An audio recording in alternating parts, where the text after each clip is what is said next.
Non, il n'y avait pas assez de mégabytes pour la vidéo. Donc je parlais donc du féminisme. Et je disais que la vraie lutte serait que les femmes puissent avoir leurs propres revenus, que l'État leur garantirait, et notamment les mères, pour ne pas justement les inciter à être à la rue et résorber le vrai chômage justement des jeunes hommes qui sont eux les délinquants et qui ont tendance justement à virer vers cette violence. Donc le vrai féminisme, les vraies questions féministes, regardez comment c'est beau. Regardez le parterre, vous voyez, le petit jusqu'à là-bas, regardez. Voilà, c'est très très très beau. Voilà, on s'oxygène. Donc la vraie lutte féministe, ça se trouve à ce niveau-là. Donc de pouvoir garantir un 1500 € mensuels aux femmes au foyer. Ce ne sont pas des allocations familiales, hein, qu'on soit bien clair. Et justement pour toutes les plus précarisées, n'est pas aller se retrouver à taper aux portes du social ou à être à la rue avec leurs enfants. Pour moins les précariser. La vraie lutte féministe, elle se situe à ce niveau-là. Ça évitera aussi aux femmes d'aller se prostituer, justement. C'est à l'État de leur garantir une réelle couverture pour justement, en tant que mère, honorer les mères qui mettent au monde, les Françaises, qui mettent au monde et qui partagent et qui sauvegardent le système, donc d'avoir justement mettre au monde pour que la jeunesse puisse prendre le relais du travail et puis s'assurer aussi les pensions des anciens, des personnes âgées. Et donc c'est ça qu'il faudrait tout repenser au lieu de venir nous parler de féminisme, parce que à tout va et dire que la France serait en danger sous prétexte qu'une femme est chalée, c'est ne pas connaître l'histoire de France et c'est venir nous dire que c'est ça le plus gros défi aujourd'hui. On tourne en rond et puis on utilise la femme musulmane qui se chale un peu comme un épouvantail et on nous prend trop pour les tataillés. Donc cette Madame Guiraud, bien qu'elle semble avoir des bonnes intentions pour avoir un petit peu vu, regarder quelques vidéos, elle est sincèrement moins légitime que je ne le suis.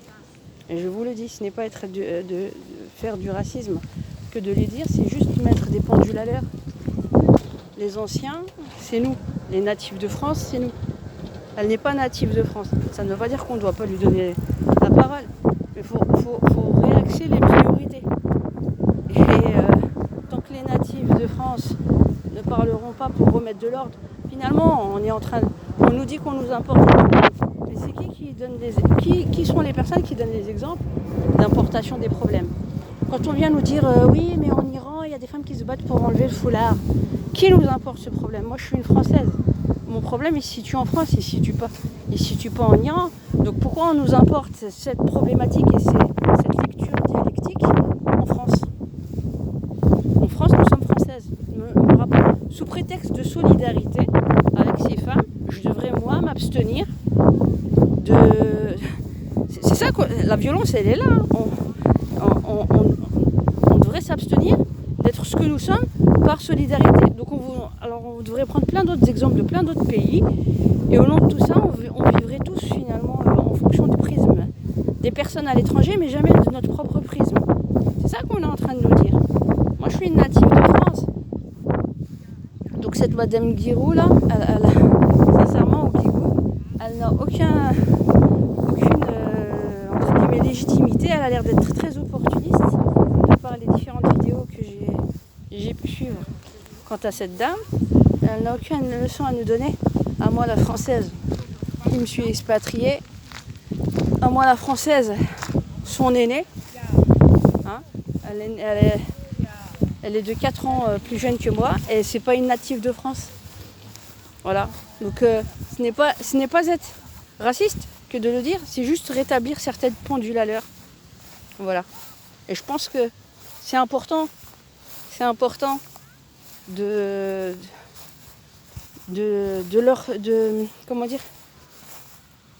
dire ce qu'on a à dire quant à la question, Et que la majorité des gens, des politiciens qui nous gouvernent aujourd'hui sont des débarqués, ne sont même pas des natifs de France, pour la plupart d'entre eux. Voilà. Si on analyse bien, on se rendra compte qu'ils ont tous une histoire d'immigration. Moi, j'ai pas eu besoin d'immigrer. Donc, j'ai pas eu besoin d'émigrer, je suis une native de France. Elle est là, la nuance. Donc, ça veut pas dire que d'autres qui seraient natifs n'auraient pas le droit d'épouser exactement les mêmes postures que ces parvenus, on va dire, entre guillemets, pour ceux justement qui me font la guerre. Mais je parle justement sur le même... regardez comment c'est beau. Ça nous fait oublier nos emmerdes. Tout ça. On a besoin que de ça hein, pour être heureux. Hein. On n'a pas besoin de grand chose, hein, regardez. Hein, on se prend la tête pour une histoire de châle, pas de châle. Par contre, il y a des choses aussi dans la communauté musulmane à régler. Ça oui. Ça oui. Ça oui. Ça on ne le nie pas. Néanmoins, je reste maîtresse de mes actes. Et il faut se battre politiquement sur ces questions. Et je n'ai pas besoin que l'on m'instrumentalise pour que les personnes carriéristes se fassent du beurre sur mon dos. Et donc c'est pour ça que je fais un appel au passage à toutes les femmes musulmanes de se prendre réellement en charge et de faire leur parti politique. Pas parce qu'elles sont musulmanes et qu'elles sont voilées pour certaines d'entre elles. Ce n'est qu'un pan de la lutte, mais il y a plein d'autres luttes au niveau sociétal qu'il va falloir mener. Voilà. Donc bonne journée, je vous laisse sur cette belle vue. Voilà. Ressourcement. Et à bientôt. Et je dirais aux Français de ne pas baisser les bras, de ne pas démoraliser. Et tout rentrera dans l'ordre en France. Je suis confiante. Tout rentrera bientôt dans l'ordre, si Dieu le veut.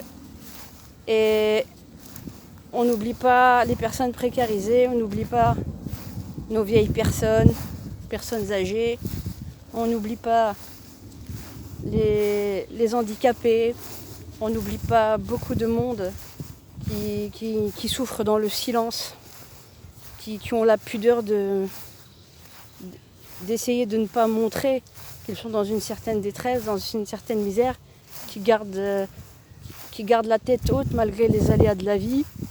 Et on les embrasse de tout cœur, on leur dit de tenir, que la vie c'est fait de belles choses et de beaucoup d'embûches, et que après la brume, après la pluie vient toujours le beau temps. Et bientôt le beau temps arrivera sur toute la France, on espère. Et vive la France, vive la France, vive la France.